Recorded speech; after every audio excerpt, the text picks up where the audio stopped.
ఓడతాడు పాపం ఆయనకు 5-10 ఓట్లు పడతాయి వచ్చి ఆయనకు కేసీఆర్ ముఖం పెట్టుకుంటే ఆయన ఓట్లు పడాయి ఆయన తెలుసు అది కూడా ఆయనకు తెలుసు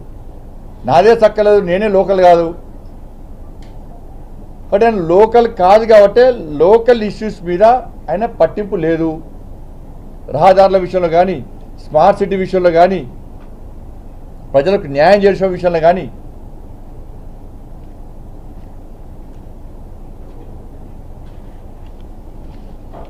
దేనికోసం అంటే ఈ వలస పక్షి దేనికోసం అంటే కేసీఆర్ కుటుంబానికి దోషపెట్టడానికి ఆయన దోసుకోవడానికి పార్లమెంట్లో 106 సార్లు మాట్లాడిందట మరి 106 సార్లు మాట్లాడే స్మార్ట్ సిటీ ఎందుకు మాట్లాడలే స్మార్ట్ సిటీ ఇది ఎందుకు మాట్లాడలే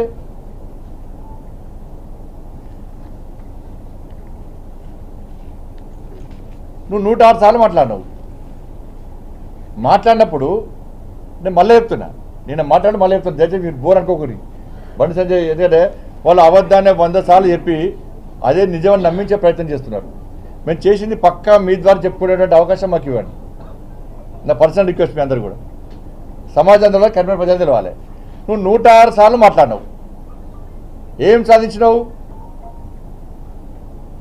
సాధించినావు కరీంనగర్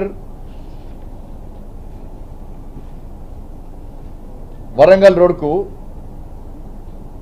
ఎన్ని పైసలు తీసుకొచ్చినావు నువ్వు చూపట్టు నువ్వు 10 సంవత్సరాలు ఇక్కడ ఎంపీ ఉన్నావు కదా నువ్వు కరీంనగర్ వరంగల్ రోడ్కు బడ్జెట్ కేటాయించే ప్రయత్నం చేసినావా నువ్వు చేస్తే ఏం చేద్దు అప్పుడే కొబ్బరికాయ కొడుదు నువ్వు కేసీఆర్ నుంచి కొబ్బరికాయ కొట్టుకుందు ఎవరు ప్రారంభించారు నరేంద్ర మోడీ గారు ప్రారంభించారు వరంగల్ నుంచి నేను ప్రారంభింపజేసిన నిధులు నేను విడుదల చేసిన నువ్వు ఏం చేయనప్పుడే గిన్ని చెప్పుకుంటున్నావు నువ్వు చేస్తే నువ్వు ఊకుందు అబ్బో నీ మేధావితను మాకేట పని చేస్తుంది నువ్వు చెయ్యందే చేసినా అని చెప్పుకోబడుతుంది చేస్తే నువ్వు ఊకుందువా వరంగల్ కరీంనగర్ రోడ్